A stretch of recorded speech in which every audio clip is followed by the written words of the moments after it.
Alright, welcome everyone to episode 13 of our Pokemon Emerald playthrough. So this is the part where it starts to get very hazy and murky in terms of my memory of these Gen 3 games. So obviously I have never played through Emerald before, so I'm not sure whether there's a massive difference in the cutscenes in what's about to happen compared to Ruby and Sapphire, and I don't really remember much of Ruby and Sapphire to begin with.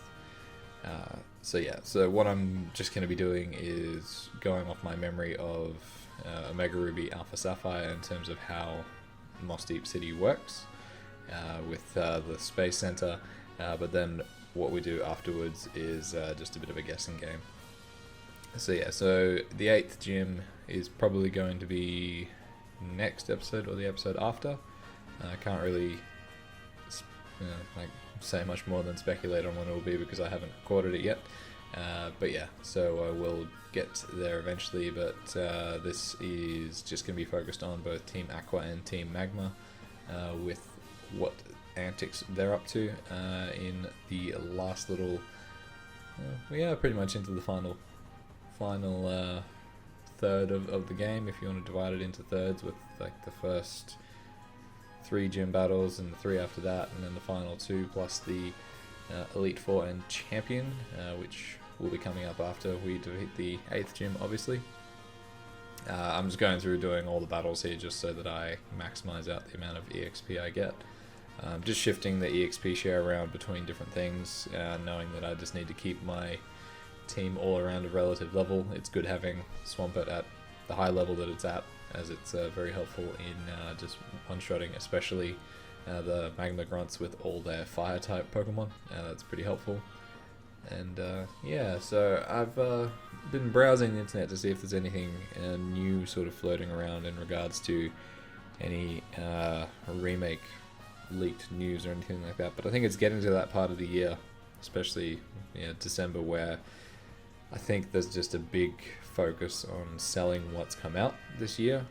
So a big push on selling copies of Pokemon Sword and Shield, big push on selling Nintendo Switches, and of course the new consoles which have come out, the PlayStation 5 and the new Xbox Series X and Series S. Unfortunately I don't have any of those 3. I have really toyed with the idea of getting a Series S because I've never owned an Xbox before, and I've never really experienced any of their library other than playing just the odd console game at a friend's place. I think I had a friend who was massively into Halo, so I used to go over to his place and be really bad at Halo for a couple of hours. But I might get one eventually. I wouldn't mind it. I'll definitely get a PlayStation 5, and I think I'll take the dive and get a Xbox as well, just to spread my time even thinner than it already is. I'm really bad at doing that, where I have a desire to play all these different things and just do not have the time. It's very unfortunate, but not the worst problem to have. It's nice to have the time to sit down and do stuff like this as well. I am working through Pokemon White as well. I think I'm about 3 gym battles in, so about 3 or 4 hours into the game. It's weird with the different art styles. So I very much like the Gen 3 art style. It doesn't really bother me that much. I remember when I was moving something from Generation 4 from my Pokemon Diamond upwards into my Sun and Moon, I think, because I was moving a Luxray, because I went back and played Gen 4 last year for the first time, and that was my first experience with the electric type there, Shinx I think it is, and I really wanted to move one into Ultra Sun, Ultra Moon to do a playthrough on that, because I'd never really explored what it was like other than having it in Gen 4, and it was one of my main attackers, just because of I really liked the typing of it. But I remember I had to shift it through, I think it was Black 2, and I remember looking at the art style of Black 2 and just thinking, wow, that just looks really awkward and uncomfortable, and I can't remember if I was really that fond of what the artwork was like when I played through Black 2 very quickly. And yeah, it doesn't really bother me. Like I feel like I've just adjusted to what it looks like, and it's the art style is completely fine. And it's strange how they've done that throughout each of the generations. Like I wouldn't really pick any of them. Well, Gen 1 was pretty hideous, but I think Gen 1 gets a pass because it's, you know, the origin of these games. It's where these games came from. So I don't think it's really that bad, and you can't really judge it that harshly for especially when it was made. But yeah, it hasn't bugged me as much as I thought it would. So it's certainly, you know, it's comparing it to like Let's Go and Sword and Shield. You know, obviously it's going to be outdated, but given how old it is, you know, it's I think it's perfectly fine. So yeah, that's I'm happy that I'm not too bothered by it, because yeah, it's certainly a game where I do want to play it all the way through, and I don't think I got completely up to the end game content from what I remember, because I think in either my copy of Black or Black 2 I've still got cities which are locked off, and I believe it's due to not completing the full story. So I might have defeated the 8 gym leaders and then the Elite 4, but then I might not have continued the story, because that was just an annoying habit that I had, where I'd play through something, beat the Elite 4 and the champion, and then drop it and never touch it again. So yeah, just paying a bit more attention this time around and actually following the story through and seeing what happens is a good idea. I've learnt that lesson. So yeah, but yeah, so not much out there in terms of news with any leaks or anything like that. I think we'll just have to wait to see what continues to come out, probably starting next month in January, brand new year 2021. Hopefully it's a bit more positive than 2020 for a lot of people. It hasn't been, I think it's been a fairly okay year for me in terms of work life and personal life, but yeah, you can't really say that for everyone, and it has affected everyone. Like I've pretty much stayed put where I am and not really traveled out of my state, and haven't. I actually had a family event last weekend, and I hadn't seen most of that part of the family since last Christmas. So we really spent some time apart. So that was a bit strange, going effectively 12 months without seeing people. So yeah, so this is the part where I get a little bit lost, because even though Steven says come meet me at my house, there's no plaques outside of the houses, and I don't really know where everyone lives. So I happened to come across this guy who's got the super rod, which is really good, which is helpful because there's a lot of neat Pokemon out there that you can catch in the water that you can't run into just by using Surf. I think you can run into some of them when you use Dive and you go down to the like underwater and travel the grassy areas down there.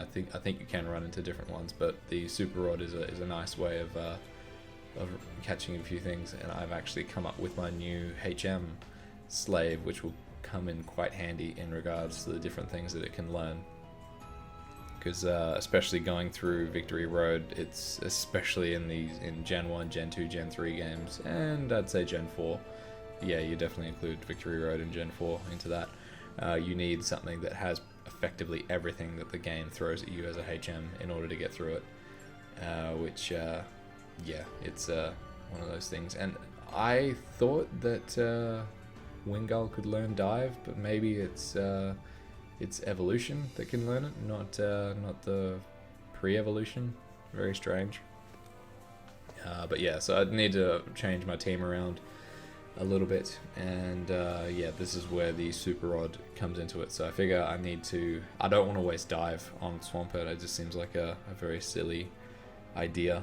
So I'd rather just go about getting something to teach a whole bunch of different things too, rather than, because I know Swampert's got Surf, but I feel like Surf is effective enough as a general attacking move to use, which is certainly, it's helped me in the past. And while Muddy Water is a better move than Surf because it has the accuracy decrease in it as well, it's good to have both of them.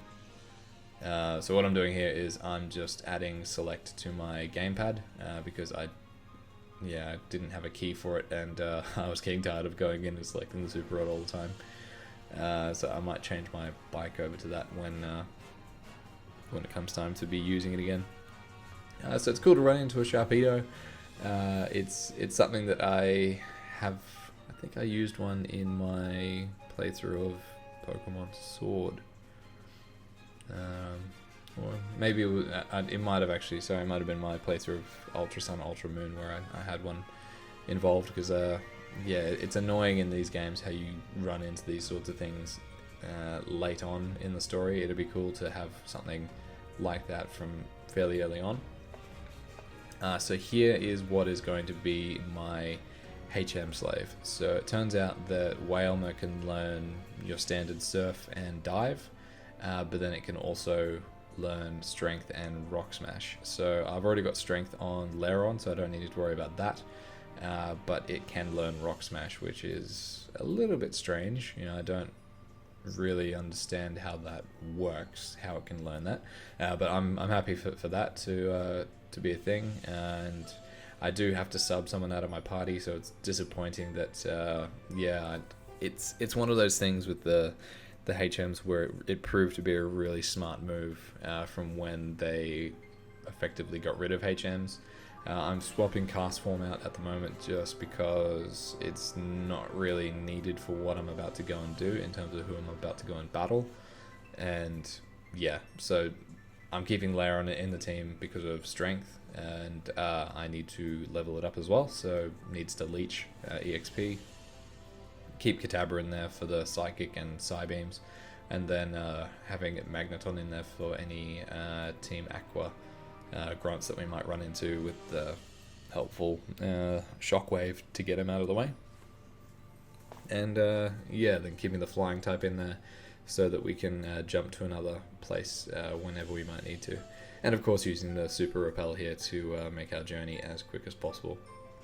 So this is the part where I start guessing as to where we need to go effectively. So there's a lot of water here, as we've already stated. But there's a particular section where you get into the cave, and I got very lucky with this guess. So yeah, this is where they went with the submarine, and it's just a random cavern out in the middle, and this is where I realized my mistake. So there's strength, which I can use and move, but that gets me in trouble with yeah. So I'll come back in, reset it, and then I need to find something to teach Rock Smash to. And what do you know, Wailmer can actually learn it. So yeah, you can teach it to a few different things there, but I don't really want to teach it to Tropius or Lairon, and because I wouldn't actually mind having Tropius as being like a decent fighter in my team as well, just because of the grass type, flying type typing, which can be helpful for a number of different things, just kind of formulating my team for the Elite Four. And yeah, so here we go with some Aqua Grunts.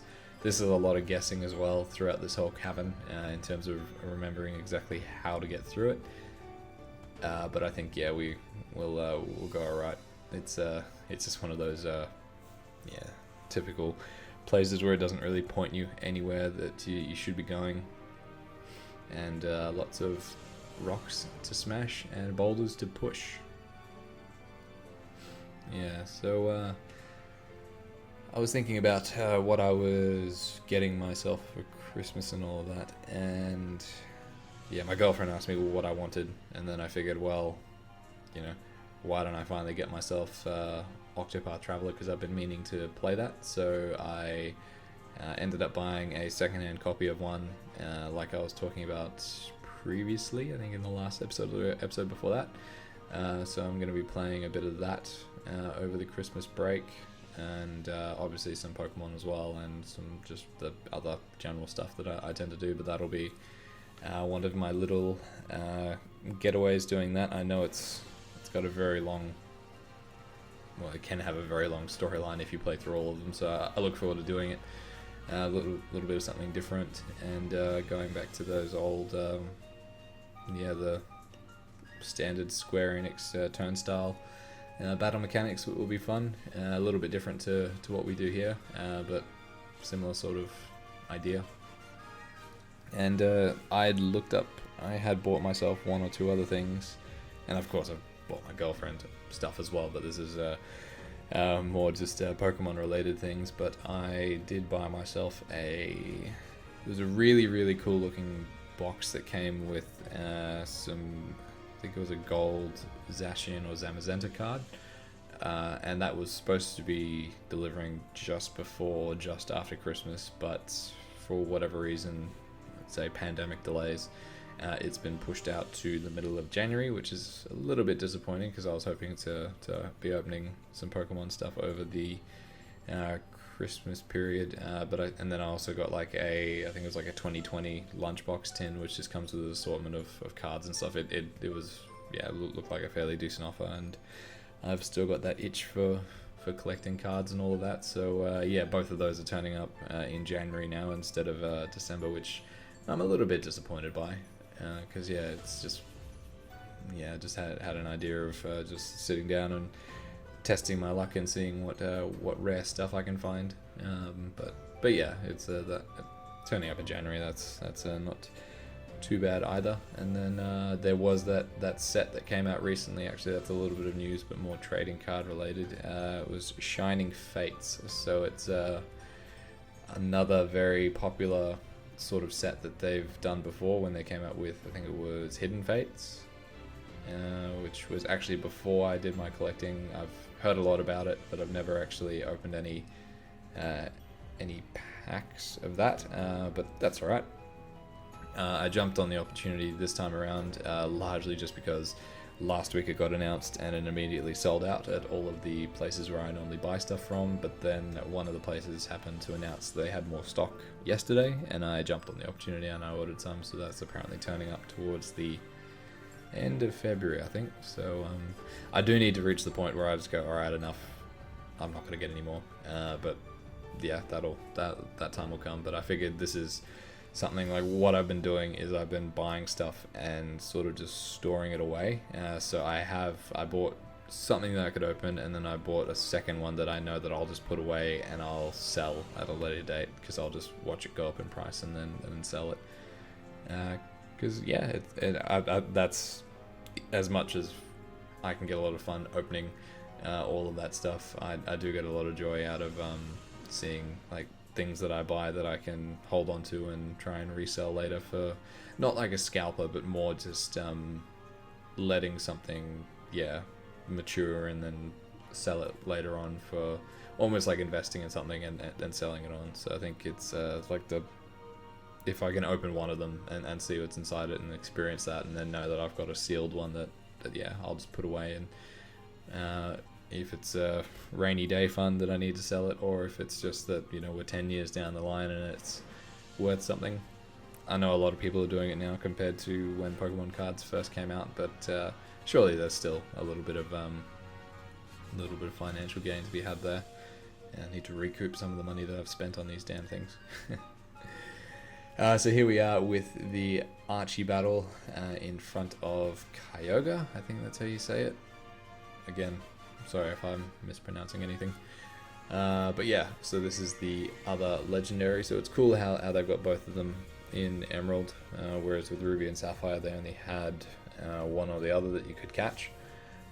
So yeah, it remains to be seen. Please don't spoil it for me, because I don't actually know whether you actually get to run in and try and catch either of them, because I've never actually watched a playthrough of Emerald all the way through. Instead of covering the story, I've watched playthroughs where people have done challenges and they sort of only just gloss over the gym battles rather than anything story related, which is nice, because like I do enjoy watching challenges, and then I try and skip over any spoiler oriented parts. It's cool seeing how people do stuff. But again, if it's a game that I haven't played, I do want to play through and experience it myself. And yeah, I've actually been tossing up different ideas for my Sword and Shield playthrough. So I did mention that I wanted to use I think it was a Beldum, I think it was called, because they came out in the Crown Tundra. But what I also considered doing was doing a baby Pokemon playthrough with a series of just egg hatched ones where I don't let them evolve into their normal or like just evolution style forms, and then just doing like a baby playthrough. I think that'll be fun. It's probably been done before, but it's more just doing something a little bit different, having Everstones on all of them so they don't evolve as well, and just seeing if it may or may not be difficult. It just depends on the stats, I guess, but it'll be something a little fun to do.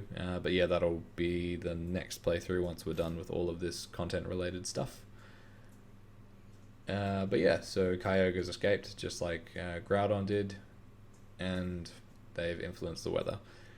So it's going between a combination of raining a lot and being super sunny, so just causing absolute chaos, as you can see there. So then these two argue it off and disappear. I'm not sure if we actually see them again or not, in terms of whether they come back and try and help out. I guess we'll find out.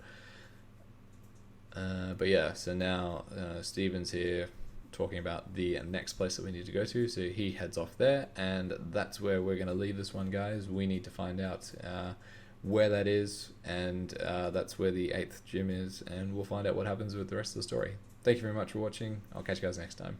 See ya.